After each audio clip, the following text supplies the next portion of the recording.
Chères téléspectatrices et téléspectateurs, bienvenue dans votre émission. Le thème qui nous rassemble aujourd'hui est l'unité des chrétiens. Une réalité, un ensemble de mots qui vient résonner dans notre monde aujourd'hui. Parler de l'unité des chrétiens, c'est parler de l'unité des membres qui forment le corps de Christ, comme nous dit la lettre aux Romains chapitre 12, versets 4 à 5. C'est dans ce sens que le Concile Vatican II nous parle de l'écuménisme, qui est un mouvement interconfessionnel qui tend à promouvoir des actions communes entre les divers courants du christianisme, en dépit de leurs différences doctrinales, avec pour objectif l'unité visible des chrétiens. L'unité des chrétiens, c'est le travail des différentes églises, à savoir l'Église catholique, l'Église protestante, l'Église orthodoxe et l'Église anglicane, pour se rapprocher et réaliser la prière de Jésus. Qu'ils soient tous un comme toi, Père, tu es en moi et moi en toi. Évangile de Jean, chapitre 17, verset 21. Pour nous aider à comprendre davantage ce qu'est cette unité, nous avons fait appel à deux invités. Il s'agit de M. Alain Guilavogui, de l'archidiocèse de Conakry, et de M. Paul Diarra, du diocèse de Sikasso, tous scénaristes en classe de deuxième année de théologie au grand séminaire Saint-Augustin de Bamako. Soyez les bienvenus. Merci. Sans trop tarder, nous allons nous adresser à vous, M. Alain. M. Alain, pouvez-vous nous parler de l'historique de la division des chrétiens? Alors, merci, M. Martin. L'Église est une, mais la diversité existe dès l'origine. L'Évangile rapporte des tensions entre les apôtres. Le récit des premières communautés et les lettres de Saint Paul montrent des disputes au sein des églises entre les chrétiens d'origine juive ou grecque. Et la première assemblée, le premier concile à Jérusalem, montre bien la diversité des opinions. Il y a toujours eu des oppositions et des conflits. Et certaines de ces tensions ont abouti à des ruptures. Ainsi, au fil de l'histoire, des divisions majeures ont eu lieu et ont abouti à parler des chrétiens dans le monde entier, à travers des diverses appellations, donc de catholiques, de orthodoxes, de protestants ou évangéliques, pour ne nommer que ceci, qui sont les principales. Ainsi, dès les premiers siècles, l'Église s'est divisée sur des questions théologiques fondamentales qui concernent notamment la compréhension et la définition de la nature de Jésus-Christ. La plupart de ces divisions ont été résolues, mais le monde romain étant éclaté, l'Ouest latin a été envahi par les peuples germaniques et n'a presque plus eu de contact avec l'Est qui est resté grec.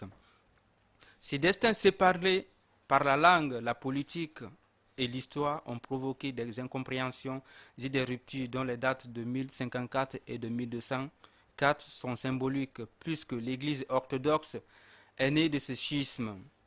Plus tard, le 31 octobre 1517, d'autres conflits politiques ont envenimé des querelles théologiques et entraîné la naissance de l'Église protestante, séparée de l'Église catholique. Et puis très vite, le courant protestant s'est séparé en de nombreuses confessions comme le luthérianisme, le calvinisme et l'anglicanisme.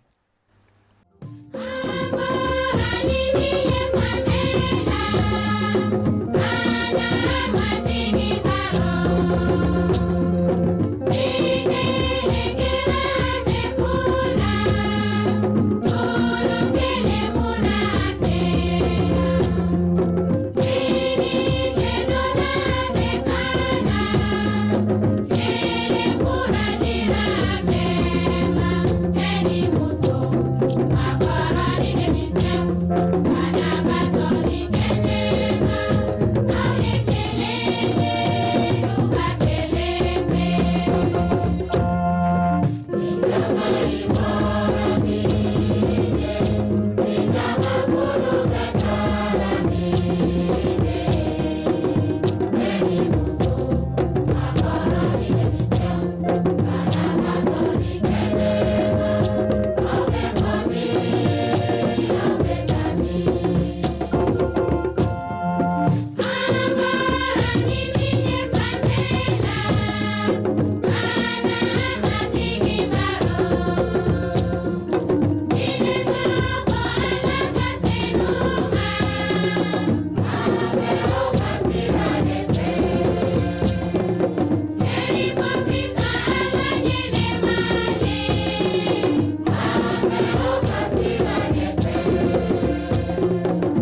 Nous restons toujours avec vous, M. Alain. Que nous dit la Bible sur l'unité des chrétiens? Vous comprendrez avec moi que l'unité est constitutive de la vie chrétienne, car Dieu est un. Et ce don de Dieu à son Église est l'unité de l'Église qui est conçue dans l'unité de Dieu, qui est aussi Trinité. Mais Dieu, dans son œuvre de salut, a appelé tous les chrétiens à devenir un. Rappelons-nous la prière du Christ à son Père juste avant d'être arrêté et de vivre sa passion. Que tous soient un, comme toi, Père, tu es en moi et moi en toi. Qu'ils soient un en nous et aussi pour que le monde croie que tu m'as envoyé. Nous trouvons ça dans l'évangile de Saint Jean, du chapitre 17 au verset 21. Dans ces lettres, Saint Paul affirme l'unité de l'Église et de Dieu. Je cite, « Comme votre vocation vous a appelé à une seule espérance, de même, il y a un seul corps et un seul esprit. Il y a un seul Seigneur, une seule foi, un seul baptême, un seul Dieu et Père de tous, au-dessus de tous, par tous et en tous. » La lettre de Saint Paul, apôtre aux Éphésiens, chapitre 4, versets 4 à 6. Par ailleurs, Saint Paul dit également dans sa première lettre aux Corinthiens que la richesse de l'unité ne signifie pas une uniformité de tous les chrétiens. Je cite, « Les dons de la grâce sont variés, mais c'est le même esprit. Les services sont variés, mais c'est le même Seigneur. Les activités sont variées, mais c'est le même Dieu qui agit en tous et en tout. » La première lettre de Saint Paul, apôtre aux Corinthiens. C'est la raison pour laquelle ici nous pouvons dire que la division des chrétiens est un véritable scandale, car le Christ, lui, n'est pas divisé de tout. Ces divisions ici sont un obstacle à la croissance de son corps qui est l'Église, et qui tend vers l'unité et à l'universalité de son Église et à la proclamation de son évangile. Nous disons merci à M. Alain. Venons à vous, M. Paul. M. Paul, pouvez-vous approfondir notre connaissance sur l'écuménisme? Merci de m'avoir donné la parole. Avant d'entrer dans le sujet, de comprendre l'écuménisme, il est nécessaire de connaître la définition du mot écuménisme. Écuménisme, du grec oikumène, qui signifie tout le monde ensemble. C'est un mouvement visant à harmoniser les relations entre les chrétiens ou à coordonner les efforts en vue de surmonter les divisions et les barrières qui existent entre les chrétiens. Depuis le Concile Vatican II, de 1963 à 1965, l'activité œcuménique est devenue un objectif majeur de l'Église catholique. La question de l'œcuménisme a ainsi été une des questions centrales dans le Concile du Vatican II, et le décret Unitatis Redintegratio lui est entièrement consacré. L'objectif, c'est d'établir la pleine communion entre les chrétiens afin que l'Église puisse réaliser la plénitude de la catholicité qui lui est propre. Ce décret est fondamental.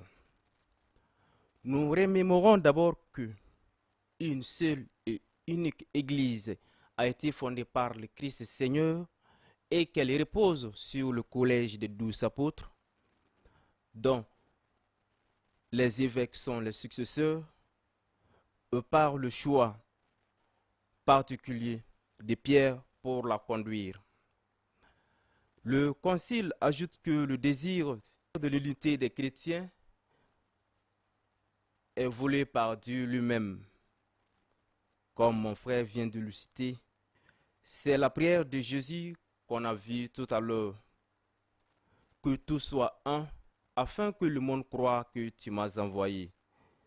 Ce désir d'unité est une grâce qu'accorde le Seigneur aux chrétiens par son esprit. Dans cette perspective d'unité, les catholiques sont appelés à connaître, à pouvoir exposer leur foi de façon claire et intelligible. C'est toute l'importance d'une formation théologique solide pour pouvoir dialoguer avec les chrétiens d'autres confessions dans une connaissance fraternelle réciproque. Le décret Unitatis Redintegratio affirme que le chemin vers l'unité des chrétiens va de pair avec une profonde conversion des cœurs et dont se vit dans l'humilité et l'exemplarité de chacun.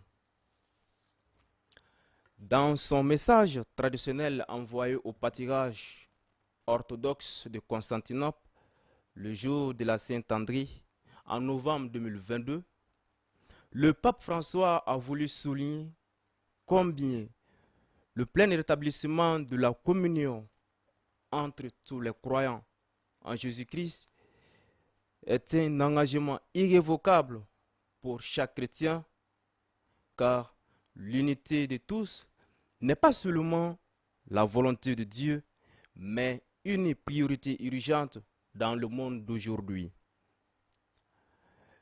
Une des plus grandes manifestations de l'unité, c'est ce que les derniers papes ont appelé l'œcuménisme du sang, qui réunit au ciel les martyrs sans distinction de confession.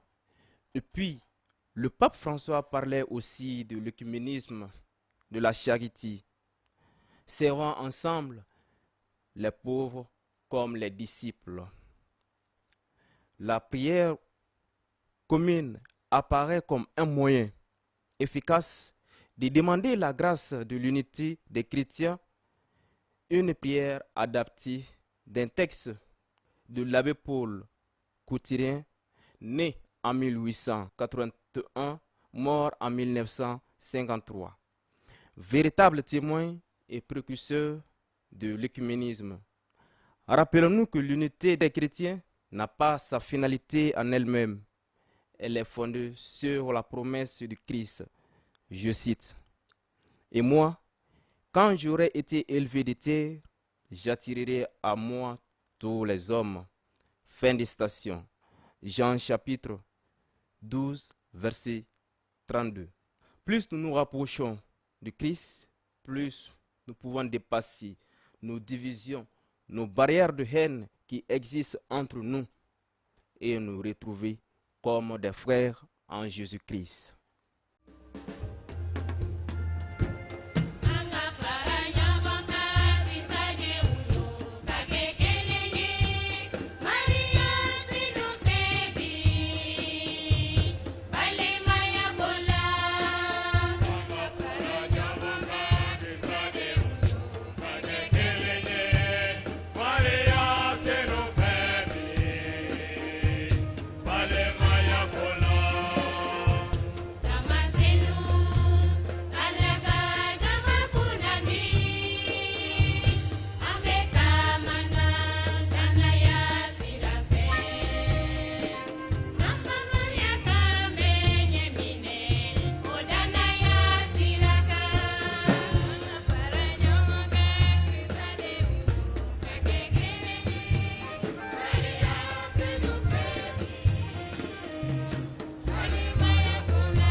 Nous disons merci à M. Alain et à M. Paul pour leurs réponses édifiantes.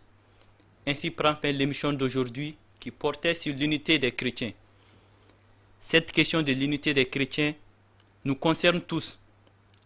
Alors une première idée, c'est d'oser aller découvrir la réalité d'autres confessions chrétiennes en nous souvenant que ce qui nous rassemble, la foi en Jésus ressuscité, est plus importante que ce qui nous divise, et vivre ainsi ensemble un vrai dialogue fraternel.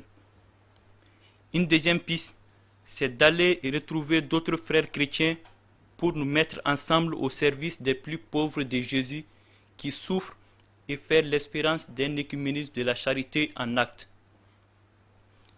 Et une troisième proposition, c'est de continuer à prier sans nous lasser pour cette unité des chrétiens, cette unité de l'Église qui passe aussi par la conversion de chacun. Et je nous propose justement à prendre cette prière pour l'unité des chrétiens. Au nom du Père et du Fils et du Saint-Esprit. Amen. Seigneur Jésus, qui, à la veille de mourir pour nous, a prié pour que tous tes disciples soient parfaitement un, comme toi en ton Père et ton Père en toi. Fais-nous ressentir douloureusement l'infidélité de notre désunion. Donne-nous la loyauté de reconnaître et le courage de rejeter ce qui se cache en nous, d'indifférence, de méfiance et même d'hostilité mutuelle.